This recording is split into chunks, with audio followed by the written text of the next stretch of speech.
Hello my dear friends, welcome to S class education. आज आपण पाहणार आहोत 12th स्टँडर्ड बायोलॉजी NCERT मधील chapter 2 that is sexual reproduction in flowering plants. Previous चॅप्टरमध्ये आपण पाहिलं होतं की प्लांट्समध्ये सेक्शुअल आणि असेक्शुअल दोन प्रकारचं रिप्रोडक्शन आपल्याला पाहायला मिळतं. असेक्शुअलबद्दल आपण ऑलरेडी प्रिव्हियस चॅप्टरमध्ये सगळं काही कंप्लीट केलेलं आहे आणि आता आपण सेक्शुअल रिप्रोडक्शन डिटेलमध्ये पाहणार आहोत. याच्याबद्दल याच्याशी निगडीत जे काही 11th मधले चॅप्टर्स आहेत, फॉर एक्झाम्पल मॉर्फॉलॉजी वगैरे आहे, तर आय होप की तुम्ही ते सगळे चॅप्टर्स सुरुवातीला केले असतील, कारण त्याच्याशी निगडीतच या ठिकाणी आपण बऱ्याचशा गोष्टी पाहणार आहोत. So let us start. सगळ्यात पहिल्यांदा तुम्हाला या ठिकाणी छोटीशी प्रस्तावना पाहायला मिळते. यामध्ये एवढं सांगितलेलं आहे की फ्लावर्स आपल्याला वेगवेगळ्या कलर्समध्ये पाहायला मिळतात, मस्त सुगंध असणारे पाहायला मिळतात. सो हे सगळी जी व्हरायटी आहे कशामुळे येते? ऑब्व्हियसली सेक्शुअल रिप्रोडक्शनमुळे, कारण असेक्शुअलमध्ये आपल्याला जेनेटिक व्हरायटी पाहायला मिळत नाही. सो सेक्शुअल रिप्रोडक्शनमुळेच आपल्याला नवीन नवीन प्रकारचे किंवा वेगवेगळ्या प्रकारचे फ्लावर्स पाहायला मिळतात. सो याच्यामध्ये जास्त काही नाहीये. आफ्टर दॅट नेक्स्ट आहे की फ्लावर्स जेव्हा किंवा आपण जेव्हा अँजिओस्पर्म्स बद्दल पाहतोय, तर फ्लावर्स एक सगळ्यात महत्त्वाचा ऑर्गन आहे एंजिओस्पर्म मधला. त्यासोबतच जर आपण सेक्शुअल रिप्रोडक्शन इन फ्लावरिंग प्लांट्समध्ये जर एंड प्रोडक्ट पाहिलं, जसं की ह्युमन बिंग्समध्ये एंड प्रोडक्ट काय आहे? बेबी. ओके, त्याचप्रमाणे जर आपण सेक्शुअल रिप्रोडक्शन इन फ्लावरिंग प्लांट्समध्ये पाहिलं तर एंड प्रोडक्ट आहेत ते म्हणजे फ्रुट्स आणि सीड्स. हे फक्त तुम्हाला याच्यामध्ये लक्षात ठेवायचं आहे. फ्रुट्स आणि सीड्स काय आहेत? End product. सीड्स कशापासून तयार होतात? ओव्ह्यूल पासून, आणि फ्रूट ओव्हरी पासून. ओके, तर हे ओव्ह्यूल काय आहे, ओव्हरी काय आहे, हे सगळं आपण डिटेलमध्ये पाहणार आहोत. मित्रांनो, फर्स्ट टाइम अनअकॅडमी एक ऑफलाईन टेस्ट ऑर्गनाईज करत आहे, ज्या टेस्टचं नाव आहे अनसॅट. ओके, अनसॅट म्हणजेच काय? Unacademy national scholarship admission test. ही टेस्ट होणार आहे 40 सिटीजमध्ये. सो बेसिकली आता ही टेस्ट कोणत्या कोणत्या सिटीजमध्ये होणार आहे, कुठे होणार आहे, हे सगळे डिटेल्स तुम्हाला पाहायला मिळतील. त्यासाठी डिस्क्रिप्शन बॉक्समध्ये एक लिंक दिली आहे, त्यावर तुम्ही नक्की क्लिक करा, जेणेकरून तुम्हाला याच्याबद्दल अजून इन्फॉर्मेशन पाहायला मिळेल. टेस्ट कधी होणार आहे? तर 4 जून to 5 जूनच्या दरम्यान ही टेस्ट होणार आहे. टेस्टमध्ये तुम्हाला 90% पर्यंत स्कॉलरशिप मिळणार आहे ऑनलाईन सबस्क्रिप्शन्सवरती. त्यासोबतच पहिले जे काही 14 रँकर्स येतील त्यांना आयफोन मिळणार आहे, आणि प्रत्येक जो कोणी टेस्टसाठी एनरोल करेल त्याला टी-शर्ट देखील मिळणार आहे अनअकॅडमीचा. सो बेसिकली तुम्हाला या ठिकाणी त्या वेबसाईटवरती जायचं आहे. त्या ठिकाणी छोटीशी रजिस्ट्रेशन फी आहे, ती तुम्हाला पे करावी लागेल. ही टेस्ट फ्री नाही आहे, कारण ऑफलाईन टेस्ट असल्यामुळे अनअकॅडमीद्वारे ही टेस्ट फ्री नाही ठेवण्यात आलेली. त्याच्यामुळे तुम्हाला ज्या वेबसाईटवरती तुम्ही जाणार आहात, खाली लिंक दिलेली आहे, तिथे गेल्यानंतर तुम्हाला सगळ्यात पहिल्यांदा तर सगळं डिटेल्स वाचायचे आहेत की एक्झाम कधी आहे, तुम्हाला ॲडजस्ट होणार आहे का वगैरे. सगळं वाचल्यानंतर मग तुम्हाला त्या ठिकाणी एनरोलमेंट करायचं आहे. एनरोलमेंट दरम्यान जर तुम्ही आपला कोड वापरला, म्हणजे जर तुम्ही सुहानी 10 कोड वापरला, तर तुम्हाला या ठिकाणी या टेस्टवरती जे काही अमाऊंट असेल एक्झामची एनरोलमेंटची, तर त्याच्यावरती तुम्हाला 10% ऑफ पाहायला मिळणार आहे. कोड तुम्हाला इथे पाहायला मिळत असेलच, तर हा कोड तुम्हाला त्या ठिकाणी टाकायचा आहे.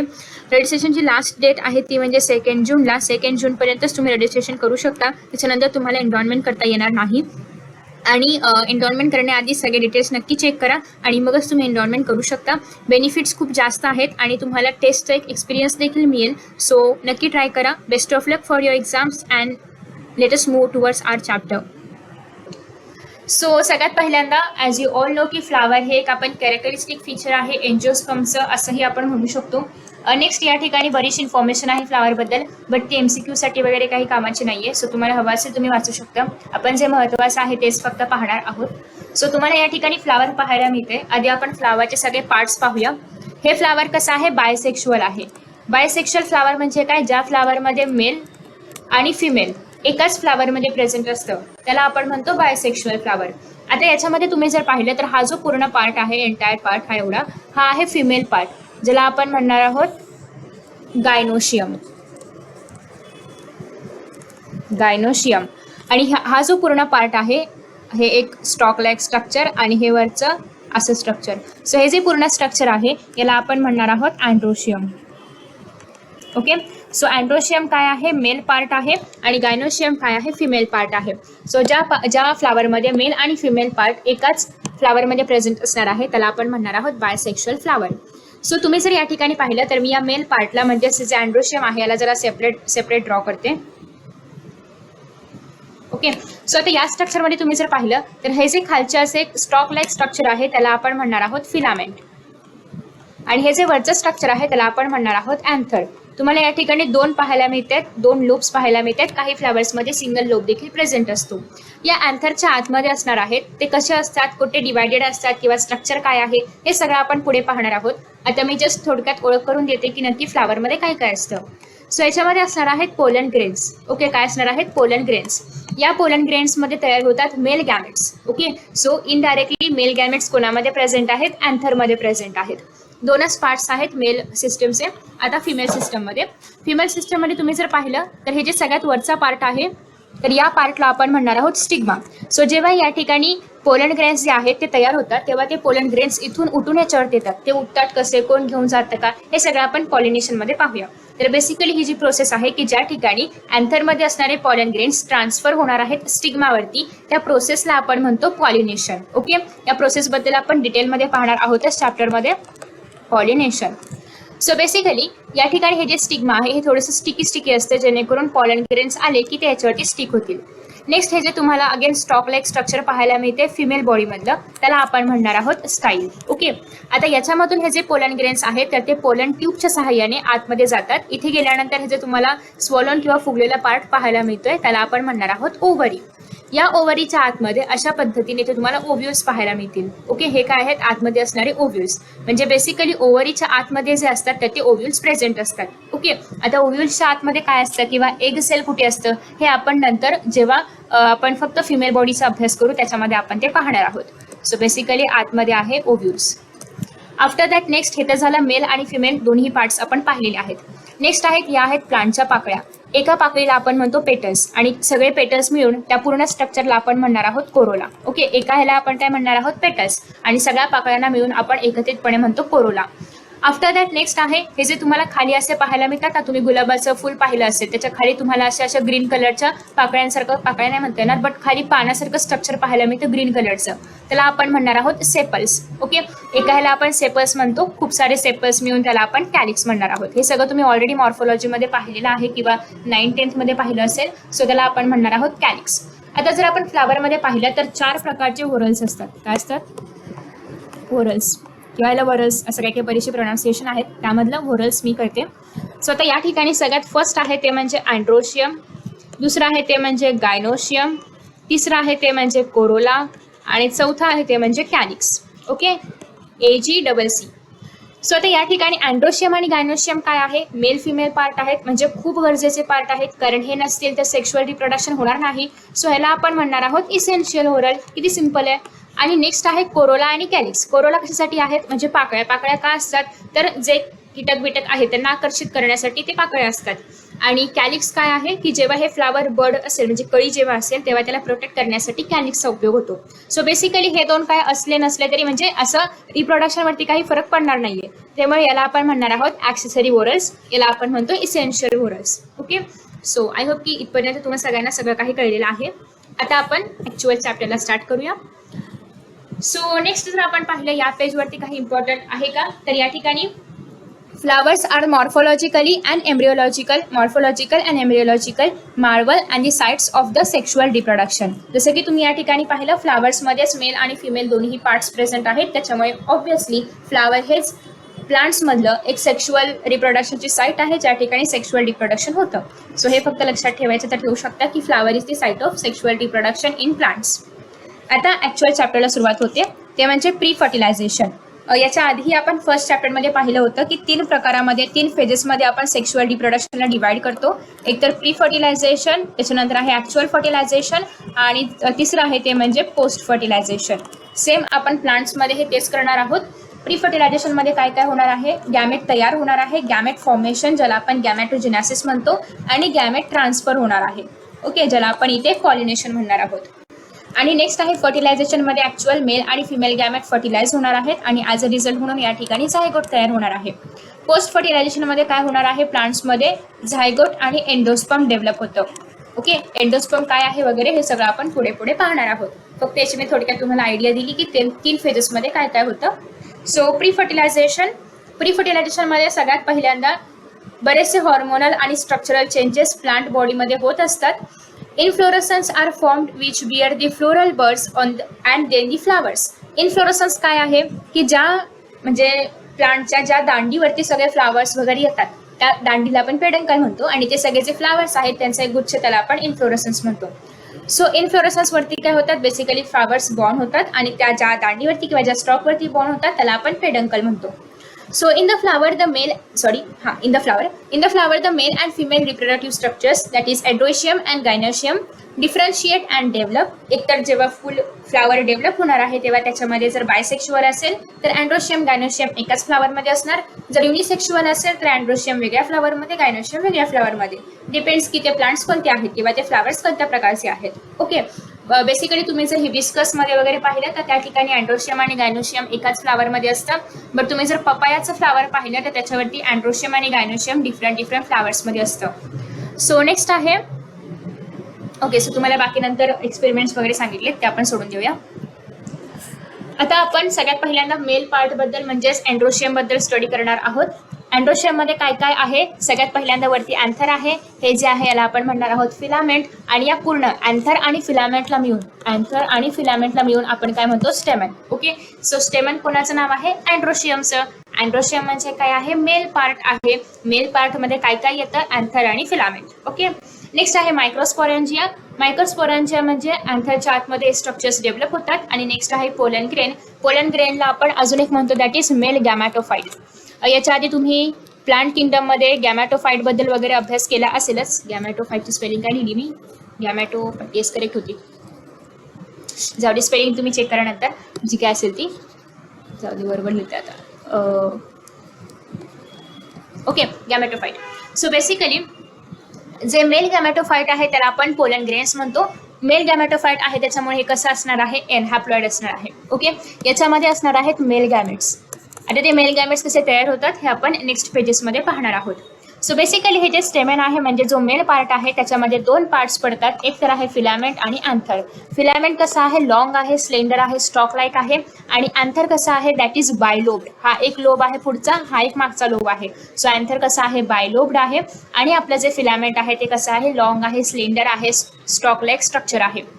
हे खूप महत्त्वाचे एक ओळीतून स्टार्ट होते की the proximal end of the filament is attach to the thalamus or the petals of the flower.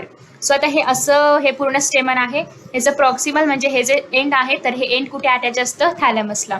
थॅलॅमस काय आहे, तर या ठिकाणी तुम्ही जर पाहिलं तर हे पण ओरल आहे. एक मिनिट, हां, हे पण एक ओरल आहे, हे पण एक ओरल आहे, हे पण ओरल आहे, हे पण ओरल आहे. हे सगळे ओरल ज्या ठिकाणी ज्या पार्टवरती अटॅच होत आहेत त्या पार्टला आपण म्हणतो थॅलॅमस. सो बेसिकली तुम्ही जर पाहिलं तर हे सगळे जे फिलामेंट्स आहेत किंवा हे सगळे जे स्टेमन आहेत तर ते या ठिकाणी अटॅच होत आहेत. सो याचा प्रॉक्सिमल एंड कुठे आहे, that is towards the thalamus. Okay, किंवा पेटल्स जर आपण पाहिलं तर पेटल्स पण याच ठिकाणी आहेत. सो पेटल्सकडे किंवा थॅलॅमसकडे आहे असं आपण म्हणू शकतो. हां, आफ्टर दॅट नेक्स्ट आहे, दॅट इज कुठे घेतो आपण, हा इथे होतो. आफ्टर दॅट नेक्स्ट आहे the number and length of stamens are variable. असं आहे का की प्रत्येक फ्लावरमध्ये ठरलेलं असतं की 5च त्या ठिकाणी अँथर असणार, 5च असं स्टिग्मा वगैरे असणार, असं काही ठरलंय का, तर नाही, असं काही नाहीये. सो त्याच्यामुळे नंबर वगैरे सगळं व्हेरी करणार आहेत. आफ्टर दॅट नेक्स्ट आहे, याच्यामध्ये तुम्हाला एक्सपेरिमेंट सांगितले. A typical angiosperm anther is bilobed. Anther कसं आहे, बायलोब्ड आहे. इच लोब हॅव्हिंग 2 थिका. प्रत्येक लोबमध्ये तुम्ही जर पाहिलं, हा एक लोब आहे, हा एक लोब आहे. ओके, प्रत्येक लोबमध्ये इथे एक वरती आणि इथे खाली असे 2 थिका प्रेझेंट आहेत. ओके, सो ह्याला आपण म्हणणार आहोत डायथिकस आणि बायलोब. दोघांचाही अर्थ सेमच होतो. डायथिकस म्हणजे काय, प्रत्येक लोबमध्ये 2 थिका आहेत आणि बायलोब्ड म्हणजे काय, अशा 2 लोब्स आहेत. ओके, आफ्टर दॅट नेक्स्ट आहे, जर आपण ह्याला लॉन्जिट्युडिनल कट केलं लेंथ वाईज तर आपल्याला या ठिकाणी 2 थिका सेपरेट झालेले पाहायला मिळतील. हे जे 2 आहेत म्हणजे हे 2 लोब आहेत ना, त्या 2 लोबना तुम्हाला या ठिकाणी जोडतानाच एक स्ट्रक्चर पाहायला मिळते. या स्ट्रक्चरला आपण म्हणतो कनेक्टिव्ह. जर आपण डीपमध्ये पाहिलं तर ह्याच्यामध्ये स्टेमनमध्ये 3 पार्ट्स असतात. एक तर अँथर, दुसरं फिलामेंट आणि तिसरं या 2 लोब्सला जॉईन करणारं कनेक्टिव्ह देखील याच्यामध्ये आपण घेतो. बट NCERT नाही लिहिलंय. आफ्टर दॅट नेक्स्ट आहे, आता आपण हे जे सगळे पार्ट्स आहेत हे डिटेलमध्ये पाहणार आहोत. जेव्हा याला आपण असं मधून कट करू, म्हणजे इथे त्यांनी कट करून दाखवले, असं जेव्हा आपण आडवं कट करू तेव्हा अशा पद्धतीने आपल्याला TS पाहायला मिळेल. तर या TS बद्दल आता आपण पाहणार आहोत. नेक्स्ट पेजवरती जाऊया. तर हे आहे ते TS. Okay, so according to NCERT की हे जे बायलोब्ड अँथर आहे, या बायलोब्ड अँथरमध्ये 4 साइड्स तुम्हाला या ठिकाणी पाहायला मिळत आहेत. 1 2 3 4 ओके 4 साइड्स तुम्हाला या ठिकाणी पाहायला मिळत आहेत. सो त्यामुळे त्याला आपण टेट्रागोनल स्ट्रक्चर आहे असं म्हणू शकतो. आणि या 4 साइड्स मध्ये 4 मायक्रोस्पोरॅन्जिया प्रेझेंट आहेत जे की कॉर्नर्स वरती आहेत, प्रत्येक लोबमध्ये 2. सो ह्याचे तुम्हाला स्ट्रक्चर पाहायला मिळतं. याला आपण काय म्हणणार आहोत, मायक्रोस्पोरॅन्जिया. ओके सो या लोबमध्ये 2 आहेत, या लोबमध्ये 2 आहेत आणि हे जे मधलं आहे याला आपण म्हणणार आहोत कनेक्टिव्ह. ओके सो बेसिकली तुम्हाला या ठिकाणी 4 मायक्रोस्पोरॅन्जिया पाहायला मिळतात. या ठिकाणी 2 आहेत आणि इथे 2 आहेत. सो हे तुम्हाला लक्षात ठेवायचं आहे की प्रत्येक लोबमध्ये 2 मायक्रोस्पोरॅन्जिया असतात. असं एकूण अँथरमध्ये असणार आहे 4 मायक्रोस्पोरॅन्जिया आणि त्यामुळेच आपण याला टेट्रागोनल असं म्हणणार आहोत. आफ्टर दॅट नेक्स्ट आहे, व्हेर इज नेक्स्ट आहे the microsporangia develop further and becomes pollen sacs. आता हे जे सगळे मायक्रोस्पोरॅन्जिया आहेत हेच पुढे डेव्हलप होतात आणि याचं कन्व्हर्जन कशामध्ये होणार आहे, पॉलन सॅकमध्ये. ओके सो हे जे मायक्रोस्पोरॅन्जिया आहेत किती आहेत, 4 आहेत. सो पोलन सॅक किती असतील, ऑफकोर्स 4 असणार आहेत. सो या ठिकाणी 4 मायक्रोस्पोरॅन्जिया आहेत, याचंच कन्व्हर्जन परत पोलन सॅक्समध्ये होतं. पोलन सॅक्स म्हणजे काय, ज्याच्यामध्ये पोलन ग्रेन्स असणार आहेत. सो तुम्हाला या ठिकाणी पोलन सॅकचं पण स्ट्रक्चर पाहायला मिळते आणि त्याच्या आतमध्ये काय असणार आहेत, पोलन ग्रेन्स. आता हे पोलन ग्रेन्स कसे तयार होतात ते आपण पुढे पाहणार आहोतच. सो हे जे पोलन सॅक्स आहेत they extend longitudinally all through the length of the anther and are packed with pollen grains. So हे असं एवढं मोठं अँथर आहे तर याच्यामध्ये एवढं लेंथने असणार आहे, दॅट इज पोलन सॅक्स आणि त्याच्यामध्ये भरभरून काय असणार आहेत, pollen grains. So after that next आहे स्ट्रक्चर ऑफ मायक्रोस्पोरॅन्जियम.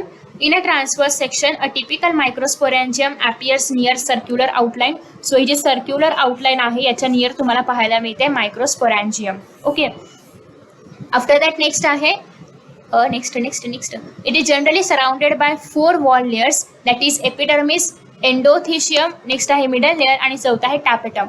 तुम्ही जर या ठिकाणी पाहिलं तर तुम्हाला ते 4 लेयर्स पाहायला मिळतील. हेच जे आहे म्हणजे एवढं स्ट्रक्चर जे आहे ते तुम्हाला या ठिकाणी झूम करून दिलेलं आहे. हे जे अँथरची वॉल आहे तर या अँथरच्या वॉलमध्ये 4 लेयर्स असतात. सगळ्यात बाहेर असणार आहे एपिडर्मिस, दुसरं आहे एंडोथिशियम, तिसरं आहे मिडल लेयर्स आणि चौथा आहे ते म्हणजे टॅपेटम. हे जे पहिले 3 आहेत या तिघांचं काम फक्त आहे प्रोटेक्शन करणं कोणाचं, आतमध्ये जे पोलन ग्रेन्स प्रेझेंट आहेत त्यांचं. आणि दुसरी गोष्ट म्हणजे हे जेव्हा या ठिकाणी पोलन ग्रेन्सला बाहेर यायचं असेल म्हणजे डेहिसन व्हायचं असेल तर ते सगळं करण्याचं काम कोण करणार आहे, डेहिसन्स ऑफ अँथर करून पोलन ग्रेन्सला रिलीज करायचं आहे. डेहिसन्स म्हणजे काय म्हणू शकतो आपण त्याला, की हे जे अँथर आहे हे ड्राय होतं आणि त्याच्यामुळे त्यातले पोलन ग्रेन्स बाहेर पडतात. ओके सो हे सगळं काम कोण करणार आहे, दॅट इज एपिडर्मिस, एंडोथिशियम आणि मिडल लेयर्स. सो एपिडर्मिस एक सिंगल लेयर आहे, एंडोथिशियम पण एक सिंगल लेयर आहे, बट मिडल लेयर्स 2 किंवा 3 असू शकतात आणि टॅपेटम सगळ्यात इनर साइड, सगळ्यात इनर जर तुम्हाला विचारलं तर ते असणार आहे टॅपेटम. ओके आणि त्याच्या आतमध्ये असणार आहेत microspore mother cell. Microspore mother cell याचा उच्चार नेक्स्ट वेळेस मी MMC असं करेन. आणि आता सांगून ठेवते की मायक्रोस्पोर मदर सेल हे डिप्लॉइड आहे, याच्यामध्येच परत न्यूसिस वगैरे होऊन यापासूनच पुढे पोलन ग्रेन्स तयार होतं. कसं होतं ते आपण नंतर पाहूया. सो आफ्टर दॅट नेक्स्ट आता या प्रत्येक वॉलचं काम आपण पाहणार आहोत. आय होप की तुम्हाला सगळ्या वॉलचं स्ट्रक्चर थोडक्यात समजलेलं आहे किंवा तुमच्या सगळ्यांकडे NCERT पुढे असेलच. सो त्याच्यामुळे पुन्हा एकदा सांगते, सगळ्यात बाहेरची वॉल आहे दॅट इज एपिडर्मिस, त्याच्या आतमध्ये आहे एंडोथेशियम, त्याच्या आतमध्ये आहे मिडल लेयर्स आणि त्याच्या आतमध्ये आहे दॅट इज टॅपेटम, सगळ्यात इनर आहे that is tapetum. Okay after that next आहे, नेक्स्ट कुठे गेलं, हां. सो the outer 3 walls म्हणजे एपिडर्मिस, एंडोथिशियम आणि middle layer perform the function of protection and help in the dehiscence of anther to release the pollen grains. आता जी innermost wall layer आहे ज्याला आपण म्हणणार आहोत tapetum, it nourishes the developing pollen grains, कारण ही pollen ग्रेन्सच्या सगळ्यात जवळ आहे, या ठिकाणी पोलन ग्रेन्सही जवळ आहे, त्याच्यामुळे पोलन ग्रेन्सला नरिश करण्याचं काम कोण करणार आहे, टॅपेटम करणार आहे. त्याचबरोबर cells of the tapetum possesses dense cytoplasm. Obviously ज्याही ठिकाणी नरिशमेंट असेल तिथला त्या सेलचं सायटोप्लाझम ही डेन्सच असतं. सो तुम्हाला हे नोट डाऊनच करून ठेवायचं आहे की ज्याही ठिकाणी कुठे नरिशमेंटचा प्रश्न येईल त्या ठिकाणी सायटोप्लाझम हे डेन्स असणार आहे. Generally have more than 1 nucleus, या ठिकाणी एकापेक्षा अधिकही न्यूक्लियस असू शकतात. सो त्याच्यामुळे याला आपण पॉलिन्यूक्लियर कंडिशन असंही म्हणू शकतो. ओके आफ्टर दॅट नेक्स्ट आहे when the anther is young. जेव्हा अँथर यंग असलं म्हणजे जेव्हा फ्लावर यंग असेल किंवा जेव्हा नवीन फ्लावरमध्ये रिप्रोडक्टिव्ह स्ट्रक्चर्स ग्रो झाले असतील, a group of compactly arranged homogeneous cells called as sporogenous tissue occupies the center of the microsporangium. So तुम्ही जर या ठिकाणी पाहिलं तर हे आपलं जे मायक्रोस्पोरॅन्जियम आहे हे 4 होते ना. सो या 4 मायक्रोस्पोरॅन्जियमच्या आतमध्ये तुम्हाला टिश्यूज पाहायला मिळतात ते आहेत स्पोरोजिनस टिश्यू. हे स्पोरोजिनस टिश्यूमध्ये ॲबिलिटी असते की ती नवीन नवीन सेल्समध्ये कन्वर्ट होऊ शकतं. सो बेसिकली आपल्या बॉडीमध्ये ज्याप्रमाणे इन शॉर्ट कंपॅरिझन करा की आपल्या बॉडीमध्ये ज्याप्रमाणे स्टेम सेल्स असतात जेव्हा आपण एम्ब्रियोच्या स्टेटमध्ये असतो तेव्हा, त्याचप्रमाणे यांच्या बॉडीमध्ये आहेत स्पोरोजिनस टिश्यू की ते त्याच्यानंतर पोलन ग्रेन्स ह्याच्यापासून तयार होणार आहेत. ओके, आफ्टर दॅट नेक्स्ट आहे, आता आपण पाहणार आहोत मायक्रोस्पोरोजिनस. हे सगळ्यात महत्त्वाचा टॉपिक आहे. या ठिकाणी तुम्हाला पाहायला मिळेल की ॲक्च्युअली पोलन ग्रेन्स कशा पद्धतीने तयार होतात. आतापर्यंत आपण काय पाहिलं की या ठिकाणी 4 जे आहेत ते मायक्रोस्पोरॅन्जिया असतात आणि त्याच्या आतमध्ये स्पोरोजिनस टिश्यू असतात. सो आफ्टर दॅट नेक्स्ट आहे that is as the anther develops. आता इथे होतं अँथर कसं होतं, यंग होतं. जसं जसं अँथर डेव्हलप होईल the cells of the sporogenous tissue undergoes meiotic division to form microspore tetrad. Tetrad का मतलब क्या होता है, दैट इज 4 सेल्स. सो तुम्ही जर या ठिकाणी पाहिलं तर हे जे मायक्रोस्पोरॅन्जिया आहे याच्या आतमध्ये जे स्पोरोजिनस टिश्यू प्रेझेंट आहेत हे काय होतात, जसं हे अँथर मॅच्युअर होईल, मोठं मोठं होईल, त्याप्रमाणे हे सेल्स जे आहेत तर ते याच्या आतमधले सेल्स, प्रत्येक सेल एक सेल, ओके, हे स्पोरोजिनस टिश्यू आहे. टिश्यू म्हणजे काय, खूप सारे सेल्स याच्या आतमध्ये प्रेझेंट आहेत. सो स्पोरोजिनस टिश्यूचा एक स्पोरोजिनस सेल या ठिकाणी 4 सेल्स देणार आहे आणि त्या 4 सेल्सचं नाव आहे मायक्रोस्पोर. टेट्राड म्हणजे काय, 4. सो एका स्पोरोजिनस सेल पासून आपल्याला या ठिकाणी 4 सेल्स मिळणार आहेत. त्याचं नाव आहे मायक्रोस्पोर सेल्स. 4 कसे मिळाले, तर हे जे स्पोरोजिनस सेल आहे जे की डिप्लॉइड स्टेटमध्ये होतं. ओके, स्पोरोजिनस सेल कशामध्ये होतं, डिप्लॉइड स्टेटमध्ये होतं. याच्यामध्ये सगळ्यात पहिल्यांदा एक मिओसिस झालं. सो याच्यापासून 2 सेल्स तयार झाले.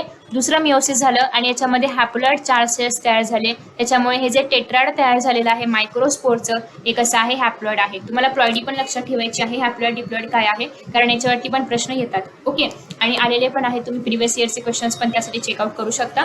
सो या ठिकाणी बेसिकली जे स्पोरोजिनस सेल्स आहेत 2Nच्या फॉर्ममध्ये असतात. त्या सेल्समध्ये मिओसिस होतं आणि त्यापासून 4 म्हणजेच टेट्राड तयार होणार आहे मायक्रोस्पोरचं, जे की हॅप्लॉइड आहेत. आफ्टर दॅट नेक्स्ट आहे, तुम्हाला एनसीईआरटीने असा पण प्रश्न विचारलेला आहे की प्लॉइडी काय असेल टेट्राडची, तर प्लॉइडी असणार आहे एन किंवा हॅप्लॉइड तुम्ही या ठिकाणी लिहू शकता. आफ्टर दॅट नेक्स्ट आहे as each sale of the sporogenous tissue is capable. मग अशी सांगितल्याप्रमाणे की प्रत्येक सेल जे आहे स्पोरोजिनस टिश्यूच्या आतमधलं ते प्रत्येक सेल नवीन नवीन सेल्सला बर्थ देऊ शकतं. तर त्याचप्रमाणे प्रत्येक सेल जे आहे तर ते मायक्रोस्पोर टेट्राड तयार करतं.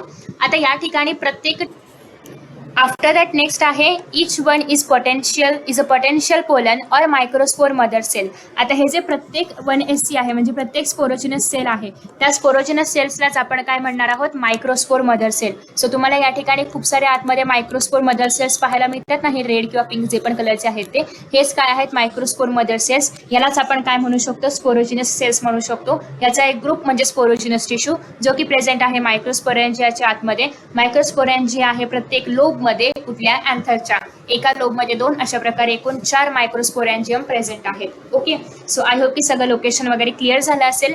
आता या ठिकाणी जे मायक्रोस्पोर मदर सेल्स होते ते कसे होते, डिप्लॉइड होते. मायक्रोस्पोर मदर सेल म्हणजेच काय, स्पोरोजिनस सेल, ते कसे आहेत, डिप्लॉइड आहेत. त्याच्यामध्ये काय झालं, मिओसिस झालं आणि 4 या ठिकाणी मायक्रोस्पोर्स तयार झाले. सो मायक्रोस्पोर्स तयार होणं पोलन मदर सेल पासून, हे जे आहेत यालाच आपण मदर सेल म्हणू शकतो, मायक्रोस्पोर मदर सेल म्हणू शकतो, पोलन मदर सेल म्हणू शकतो. तुम्हाला जे हवं असेल ते म्हणा, पण सगळ्यांचा अर्थ या ठिकाणी सेम होतो. सो बेसिकली आपण याला पोलन मदर सेल म्हणजे PMC म्हणूया. आता हे जे डिप्लॉइड PMC होते त्याच्यामध्ये मिओसिस झालं आणि त्यापासून 4 मायक्रोस्पोर तयार झाले. असे खूप सारे PMCs प्रेझेंट आहेत बरं का, एक PMC नाहीये, असे खूप सारे PMCs प्रेझेंट आहेत. त्या प्रत्येक PMC मध्ये मिओसिस होऊन त्या प्रत्येक PMC पासून 4 मायक्रोस्पोर तयार होणार आहेत, जे कसे आहेत, हॅप्लॉइड आहेत. सो हे जे मायक्रोस्पोर तयार होण्याची प्रोसेस आहे फ्रॉम PMC, यालाच आपण म्हणणार आहोत मायक्रोस्पोरोजिनेसिस. आणि हे कशापासून तयार झालं, मिओसिस पासून. आता हे जे या ठिकाणी 4 मायक्रोस्पोर तयार झालेले आहेत ते प्रत्येक म्हणजे याच्यामधला प्रत्येक जो सेल आहे, प्रत्येक जो मायक्रोस्पोर आहे तर तोच या ठिकाणी एकमेकांपासून जरा दूर जातो किंवा अजून मॅच्युअर होतो, डिहायड्रेट होतो आणि त्याचंच डेव्हलपमेंट कशामध्ये होणार आहे, पोलन ग्रेन्स. म्हणजे बेसिकली हे जे मायक्रोस्पोर्स आहेत तेच कशामध्ये परत डेव्हलप होणार आहेत, पोलन ग्रेन्समध्ये. ओके, म्हणजे अशा प्रकारे खूप सारे पोलन ग्रेन्स तयार होणार. कारण आपण जर पाहिलं, मी पुन्हा इथे रिपीट करते, काही कन्फ्युजन असेल तर दूर होईल. इथे हे जे सेल्स आहेत हे काय आहेत, मायक्रोस्पोरेंजिया. मायक्रोस्पोरेंजियाच्या आतमधला भाग काय आहे, स्पोरोजिनस टिश्यूचा. स्पोरोजिनस टिश्यूच्या आतमध्ये काय आहेत, स्पोरोजिनस सेल्स. स्पोरोजिनस सेल्सलाच आपण काय म्हणणार आहोत, पीएमसी किंवा मायक्रोस्पोर मदर सेल, जे की 2Nच्या फॉर्ममध्ये आहे. या मायक्रोस्पोर मदर सेलमध्ये किंवा पीएमसी मध्ये मिओसिस होतं आणि त्यापासून 4 मायक्रोस्पोर सेल्स तयार होतात, जे की कसे आहेत, हॅप्लॉइड आहेत. हेच मायक्रोस्पोर्स परत मॅच्युअर होतात, डेव्हलप होतात आणि त्याचं कन्व्हर्जन पोलन ग्रेन्समध्ये होतं आणि पोलन ग्रेन्स त्याच्यामुळे कसे असणार आहेत, ऑब्व्हियसली हॅप्लॉइड असणार आहेत. ओके, सो या ठिकाणी सगळं डिव्हिजन संपलेलं आहे आणि त्याच्यामुळे एका मायक्रोस्पोरॅन्जियममध्ये म्हणजे या एका सर्कलमध्ये खूप सारे थाउजंड्स ऑफ पोलन ग्रेन्स एका वेळी तयार होतात. ओके, आणि जेव्हा पूर्ण सगळेजण मॅच्युअर होतील, तुम्हाला या ठिकाणी पोलन ग्रेन्स पण पाहायला मिळतात. असे खूप सारे थाउजंड्स ऑफ असतात आणि जेव्हा या ठिकाणी हे सगळे पार्ट्स मॅच्युअर होतील तेव्हा इथे एक छोटासा कट पडतो. ओके, या ठिकाणी ग्रूव्ह आहे, एक छोटासा कट पडतो आणि तिथून हे सगळे पोलन ग्रेन्स जे आहेत तर ते बाहेर येतात. ओके, सो तुम्हाला या ठिकाणी कट पाहायला मिळतोय. या कटमधून सगळे जे पोलन ग्रेन्स आहेत तर ते बाहेर येतात. सो आता हे बाहेर आल्यानंतर कुठे जाणार आहे, ते स्टिग्मावरती जाणार आहेत. ती प्रोसेस आपण पॉलिनेशनमध्ये पाहणार आहोत. आफ्टर दॅट नेक्स्ट आहे pollen grains. The pollen grains represent male gametophyte. Pollen grain काय आहे, मेल गॅमेटोफाइट आहे. गॅमेटोफाइट म्हणजे काय, जे गॅमेट्स प्रोड्यूस करतं.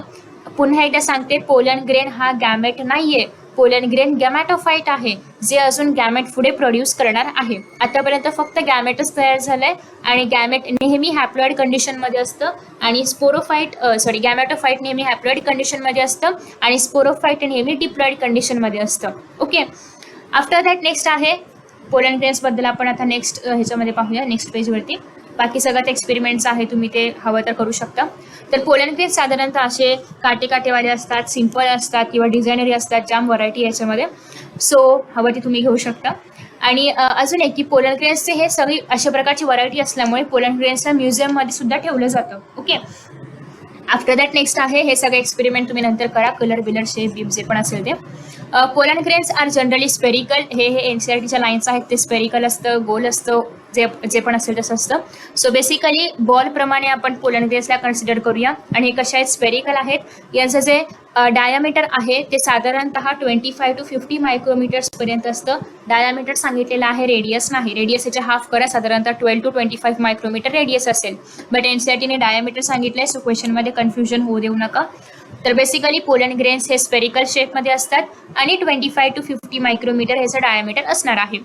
It has a prominent 2 layered wall. याच्यामध्ये 2 लेयर्ड वॉल आहे. कशी काय, सो बेसिकली तुम्ही जर या ठिकाणी पाहिलं तर जे डिझायनरी वॉल आहे, ज्याला आपण नाही का कुर्त्यामध्ये एक अस्तर असतो, एक बाहेरचा लेअर असतो, तर त्याप्रमाणे ही जी डिझायनरी वॉल आहे ती आउटर वॉल आहे आणि याच्या आतमध्ये पण एक वॉल असणार आहे. ओके, सो आतमधली जी वॉल आहे तिला आपण इंटाइन म्हणतो कारण ती आतमध्ये आहे. बाहेरची जी वॉल आहे तिला आपण मग काय म्हणू, येस, एक्साइन, कारण ती बाहेर आहे. सो अशा पद्धतीने एका पोलन ग्रेनमध्ये 2 वॉल्स असतात, 2 लेयर्स असतात किंवा 2 लेयर्स असतात. बाहेरची आहे तिला आपण एक्झाइन म्हणतो, आतमधल्या वॉलला आपण म्हणणार आहोत इंटाइन. ऑब्व्हियसली बाहेरचं लेअर हार्ड असायला पाहिजे, सो एक्झाइन जे असतं तर ते हार्ड असणार आहे. आणि कोणापासून बनतं, स्पोरोपोलेनिन. हे लक्षात ठेवायचे, स्पोरोपोलेनिन नावाचं सबस्टन्स आहे जे एवढं कठीण असतं की ते इझिली ब्रेकडाऊन नाही होत. ते फक्त आणि फक्त प्लांट्सच त्याच्यापासून जे गॅमेट्स आहेत तर ते बाहेर काढू शकतं. अजून गॅमेट्स तयार नाही झालेत, ते गॅमेट्स कसे तयार होतात ते आपण या पेजच्या शेवटी पाहणार आहोत. सो बेसिकली हे जे स्पोरोपोलेनिन आहे त्याच्यामध्ये तुम्ही त्याला ऍसिडमध्ये पण डिझॉल्व्ह करू शकत नाही, एवढं ते स्ट्रॉंग आहे. असं कोणतंही एन्झाईम नाहीये की जे स्पोरोपोलेनिनला डिजेनरेट वगैरे करू शकेल. ओके, हे कितीही मोठं टेम्परेचर असो, कितीही ऍसिडिक कंडिशन असो, कितीही अल्कली कंडिशन असो, सगळ्यामध्ये हे स्पोरोपोलेनिन तसंच्या तसं राहतं. त्याच्यामुळे जे पोलन ग्रेन्स आहेत तर ते या सगळ्या कंडिशन्समुळे डॅमेज होत नाहीत. बट मे बी ते वेस्ट वगैरे जाऊ शकतात, बट ॲट सच एन्व्हायरमेंटल कंडिशनमुळे ते डॅमेज होणार किंवा त्याचा पुढे उपयोग नाही होणार असं काही होणार नाही आहे. ओके, कारण त्याला पूर्ण प्रोटेक्शन दिलेलं आहे. आता हे जे स्पोरोपोलिन आहे याच्यावरती काही होल्स असतात. तुम्ही जर या ठिकाणी पाहिलं तर हे इथे मध्ये थोडीशी जागा आहे. सपोज की हे आहे आपलं पोलन ग्रेन. ओके, याच्या भोवती हे तुम्हाला डार्क ग्रीन कलरमध्ये स्पोरोपोलेनिनचं स्ट्रक्चर पाहायला मिळते.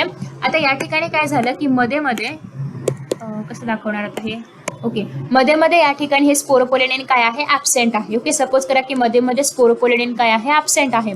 तर ज्या ठिकाणी स्पोरोपोलेनिन ॲब्सेंट आहे त्या ठिकाणाला आपण म्हणणार आहोत व्हॉट, जम्पोर. ओके, त्या ठिकाणाला आपण म्हणणार आहोत जम्पोर. मग तुम्ही म्हणाल असं काय ॲबसेंट काय पूर्ण राहायचं ना, तर बेसिकली हे ॲबसेंट यासाठी आहेत कारण याच्यामधला मेल गॅमेट बाहेर काढायचा ना आपल्याला, तो आताच राहील की मग. ओके, सो तो मेल गॅमेट बाहेर काढण्यासाठी ती देखील सोय ऑलरेडी नेचरने करून ठेवली आहे की त्याच्यासाठी ऑलरेडी इथे स्पोरोपोलिनिन काही भागांमध्ये शिल्लक आहे. आता याच्यामधून गॅमेट्स बाहेर वगैरे कसे निघतात ते आपण नंतर बघूया. सो बेसिकली ज्या ठिकाणी स्पोरोपोलिनिन ॲबसेंट असेल त्याला, त्या स्ट्रक्चरला किंवा त्या जागेला आपण म्हणणार आहोत जम्पोर्स. आता मला एक सांगा, जम्पोर्स एक्झाईनवरती असतील की इंटाईनवरती? अरे वा, जम्पोर्स असणार आहेत एक्झाईनवरती, कारण स्पोरोपोलिनिन कुठे आहे? एक्झाईनवरती. त्याच्यामुळे जम्पोर्स कुठे असणार आहेत? एक्झाईनवरती, म्हणजेच आउटर लेअरवरती. ओके, सो जे पोलॅन ग्रेन्स आहेत ते वेल प्रिझर्व्ड पण करू शकतो आपण as in the forms of fossils, कारण त्याच्यावरती असणारं स्पोरोपोलिनिन खूप खूप खूप खूप खूप कठीण आहे. सो ते इझिली ब्रेकडाऊन होणं किंवा डिस्ट्रॉय होणं असल्या काही गोष्टी होणार नाहीत. आता तुम्ही या ठिकाणी जे स्ट्रक्चर्स पाहिले हे कोणामुळे तयार झाले? अर्थात स्पोरोपोलिनिनमुळे, म्हणजेच कशामुळे? एक्झाईनमुळे. सो एक्झाईन अजून एक काम करणार आहे की छान असे पॅटर्न्स वगैरे, डिझाईन्स वगैरे पण तयार करायचं काम करतं. सो डिझाईन्स वगैरे कोण करतं? एक्झाईन. इंटाईन नाही, इंटाईन काही करत नाही, बिचारा शांत आहे, त्याचं काम फक्त प्रोटेक्शन करणं आहे. सो ते तेवढंच करतं. या एक्झाईनसारखी एक्स्ट्रा फॅन्सी भिन्सी असलं काही होत नाही ते. आफ्टर दॅट नेक्स्ट आहे जे इनर वॉल आहे, तर त्याला आपण म्हणणार आहोत इंटाईन, जे की थिन आहे आणि कंटिन्युअस आहे. याच्यामध्ये कुठेही मध्ये मध्ये पोर्स बिर खड्डे बिड्डे असलं काही नाहीये. सो आता हे जे आहे हे सेल्युलोज आणि पेक्टिन पासून बनलंय. ज्याप्रमाणे एक्झाईन स्पोरोपोलिनिन पासून बनलं होतं त्याप्रमाणे इंटाईन सेल्युलोज आणि पेक्टिन पासून बनलंय. सो याला सेल्युलो पेक्टोज असं पण कुठे कुठे नावं असतात, तर तुम्हाला त्याप्रमाणे हे सर्च करायचं आहे, म्हणजे करेक्ट ऑप्शन शोधायचं आहे. नेक्स्ट आहे cytoplasm of pollen grains is surrounded by plasma membrane आणि when the pollen grains is mature. आता सपोज की या ठिकाणी हे जे पोलन ग्रेन आहे हे इथे मॅच्युअर झालंय. ओके, जेव्हा मॅच्युअर होतं तेव्हा या ठिकाणी या सेल्सच्या आतमध्ये, म्हणजे या पोलन ग्रेन्सच्या आतमध्ये 2 सेल्स तयार होतात. दॅट इज व्हेजिटेटिव्ह सेल आणि दुसरं एक सेल आहे त्याचं नाव आहे जनरेटिव्ह सेल. सो बेसिकली या ठिकाणी इथे एक वरचं हे जे न्यूक्लियस आहे हे पण मधून कट आउट होतं आणि या ठिकाणी 2 सेल्स तयार होतात. एक वरचा आहे व्हेजिटेटिव्ह आणि खालचा आहे जनरेटिव्ह. सो तुम्हाला या ठिकाणी सेल्स 2 पाहायला मिळतात. हे पूर्ण मोठं जे आहे तर ते आहे व्हेजिटेटिव्ह आणि खालचा आहे जनरेटिव्ह. व्हेजिटेटिव्ह सेल कसा आहे तुम्हाला कॅरेक्टरिस्टिक्स पण लक्षात ठेवायचे आहेत. तर व्हेजिटेटिव्ह सेल हे बिगर आहे, त्याच्यामध्ये खूप सारं फूड मटेरियल आहे, हे सगळं फूड मटेरियल आहे. सो खूप सारं फूड मटेरियल आहे आणि न्यूक्लियस कसाही इरेग्युलर कसाही शेपचा असतो. सो हे 3 कॅरेक्टरिस्टिक आहेत व्हेजिटेटिव्हचे. एक तर ते बिगर सेल आहे, अबंडंट फूड मटेरियल प्रेझेंट आहे आणि इरेग्युलर शेप ऑफ न्यूक्लियस आहे. ओके, आफ्टर दॅट नेक्स्ट आहे ते म्हणजे जनरेटिव्ह सेल. जनरेटिव्ह सेल बिचारा छोटासा आहे, स्पिंडल शेप्ड आहे. कुठे आहे? हा व्हेजिटेटिव्हच्या आतमध्ये आहे. सो व्हेजिटेटिव्हच्या सायटोप्लाझममध्ये जनरेटिव्ह सेल काय करतो? फ्लोट करतो आणि याचा शेप कसा आहे? स्पिंडल शेप आहे. याच्यामध्ये डेन्स सायटोप्लाझम आहे आणि साधा सरळ न्यूक्लियस आहे. न्यूक्लियस इरेग्युलर वगैरे असलं काही नाहीये. न्यूक्लियस इरेग्युलर आहे असं जर विचारलं तर ते कोणामध्ये येणार आहे? व्हेजिटेटिव्ह सेलमध्ये. Okay, so after that next आहे आता मला एक सांगा की पोलन ग्रेन्समध्ये आपण म्हणतोय की गॅमेट्स तयार होणार, मेल गॅमेट्स तयार होणार. मग तुम्हाला काय वाटतंय, व्हेजिटेटिव्ह सेल्स मेल गॅमेट तयार करत असेल की जनरेटिव्ह? गेस करा. नावाप्रमाणे तुम्ही जर पाहिलं तर जनरेटिव्ह म्हणजे जनरेशन, म्हणजे याचा अर्थ जनरेटिव्ह सेल्स जे आहेत तर ते मेल गॅमेट्स तयार करतात. आता कसे तयार करतात? तर जनरेटिव्ह सेल्समध्ये डिव्हिजन होतं आणि डिव्हिजन झाल्यानंतर या ठिकाणी 2 मेल गॅमेट्स तयार होतात. एक कधीही होत नाही, 2च तयार होतात. ओके, प्रत्येक पोलन ग्रेनमध्ये फक्त आणि फक्त 2च मेल गॅमेट्स जे आहेत तर ते तयार होतात. मग आता डिपेंड करतं की पोलन ग्रेनला मेल बॉडीमध्ये असताना 2 मेल गॅमेट्स तयार करायचे आहेत की मेल बॉडीमधून बाहेर पडल्यानंतर फिमेल बॉडीमध्ये गेल्यानंतर 2 गॅमेट्स तयार करायचे आहेत, ते त्याच्यावरती डिपेंड आहे. जर तुम्ही जनरली पाहिलं तर जनरली 60% प्लांट्समध्ये काय होतं की मेल गॅमेट्स जे आहेत तर ते फिमेल बॉडीमध्ये गेल्यानंतर तयार होतात. ओके, म्हणजे हे जे जनरेटिव्ह सेल्स आहेत ते फिमेल बॉडीमध्ये गेल्यानंतर डिवाइड होतं. पण 40% जे प्लांट्स आहेत त्यांच्यामध्ये हे मेल बॉडीमध्ये असतानाच, म्हणजेच जनरेटिव्ह सेल जसं तयार होईल त्याचप्रमाणे तिथे ते कसं होतं? डिवाइड होतं. ओके, सो 40% मध्ये 3 सेल्ड स्टेज आपण म्हणणार आहोत कारण ते आधीच डिवाइड होतं. सो 3 सेल झाले ना. हे जनरेटिव्ह 2 सेल्समध्ये डिवाइड होतं, 2 गॅमेट्समध्ये तयार होतं. सो 2 जनरेटिव्ह म्हणजे 2 गॅमेट्स आणि व्हेजिटेटिव्ह अशा पद्धतीने या ठिकाणी 3 सेल्स तयार होतात. सो जे 40% आहेत तर ते 3 सेल स्ट्रक्चरमध्ये डिवाइड होतात आणि जे 60% जे प्लांट्स आहेत तर ते अशाच पद्धतीने जनरेटिव्ह सेल आणि व्हेजिटेटिव्ह सेल 2 सेलमध्ये जे आहे तर ते शेडेड होतं किंवा पॉलिनेशन होतं. ओके, सो 3 सेल पण लक्षात ठेवायचं आहे आणि 2 सेल पण लक्षात ठेवायचं आहे. जनरली जर आपण पाहिलं सगळीकडे आपल्याला काय पाहायला मिळतं? 60% मध्ये 2 सेल्ड स्ट्रक्चर्स आपल्याला पाहायला मिळतं, बट 40% असेही आहेत की जे 3 सेल्ड आहेत. सो नेक्स्ट आहे pollen grains of many species cause several allergies and bronchial काय होतं afflictions. Okay, bronchial afflictions in some people ऑफर leading to chronic respiratory disorders like asthma, bronchitis etcetera. So basically काय होतं की हे जेव्हा पोलन ग्रेन्स मॅच्युअर होतात तेव्हा जे अँथर आहे तर ते पोलन ग्रेन्सला रिलीज करतं.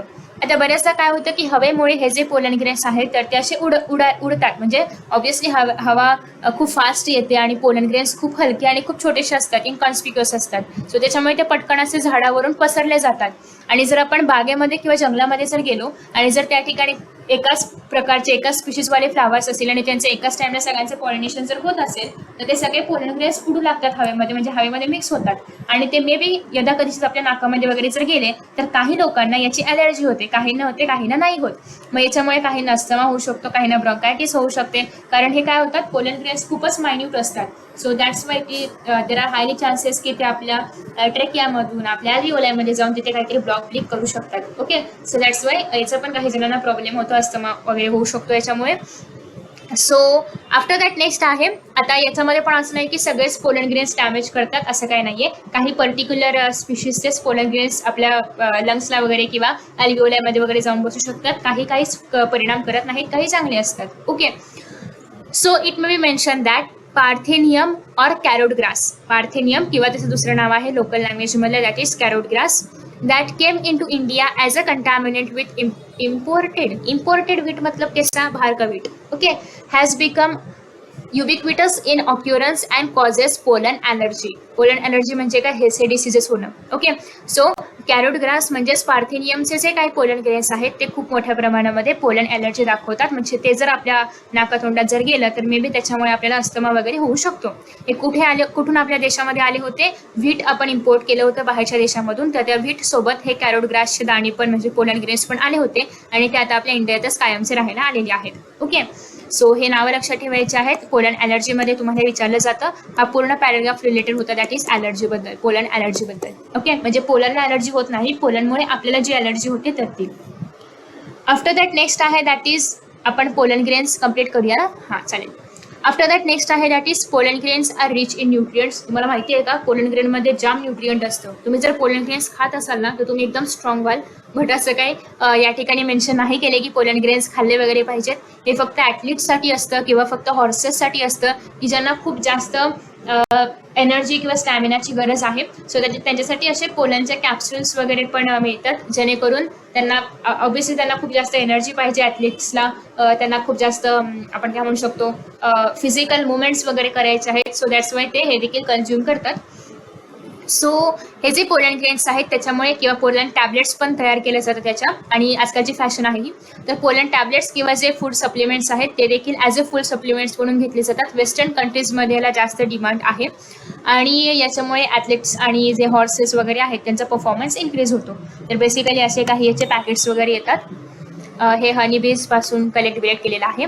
आफ्टर दॅट नेक्स्ट आहे when once they are shed. आता हे पोलन ग्रेन्स एकदा का अँथरवरून शेड म्हणजे काय बाहेर पडले. ओके, सो एकदा का ते अँथरवरून बाहेर पडले की त्यांची पण एक कॅपॅसिटी असते की ती किती दिवस जगू शकतात किंवा किती दिवस त्यांची वायबिलिटी आहे, म्हणजे किती दिवसापर्यंत ते फिमेल बॉडीमध्ये जाऊन जर्मिनेट होऊ शकतात. ओके, त्याचं पण काहीतरी एक पिरियड आहे.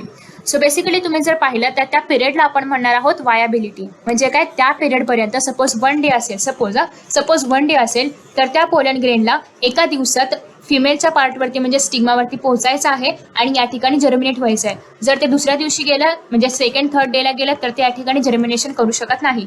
जर्मिनेशन करणं म्हणजे काय, तर फिमेलच्या बॉडी पार्टवरती जाणं आणि तिथून आतमध्ये जाणं, याला आपण जर्मिनेशन म्हणणार आहोत. ओके, सो बेसिकली प्रत्येक पोलन ग्रेनची ठरलेली अशी एक वायबिलिटी असते किंवा एक पिरियड असतो. फॉर एक्झाम्पल तुम्ही जर पाहिलं तर जे व्हीट राईस वगैरे आहेत तर त्यांचं वायाबिलिटी फक्त 30 मिनिट्सचीच असते. 30 मिनिट्सच ते फक्त वायाबल राहू शकतात आणि वायाबिलिटीवरती सगळ्यात जास्त परिणाम होतो टेम्परेचरच्या, ह्युमिडिटीचा. ओके, सो टेम्परेचर वगैरेनुसार पण हा कालावधी बदलू शकतो. पण जर आपण काही मेंबर्स पाहिले रोझिकेसी फॅमिलीमधले, लेग्युमिनेसी फॅमिलीमधले, सोलानेसी फॅमिलीमधले, तर हे काही मंथ्सपर्यंत सुद्धा याचे पोलन ग्रेन्स टिकू शकतात, वायबिलिटी आहे. कोणती कोणती फॅमिली?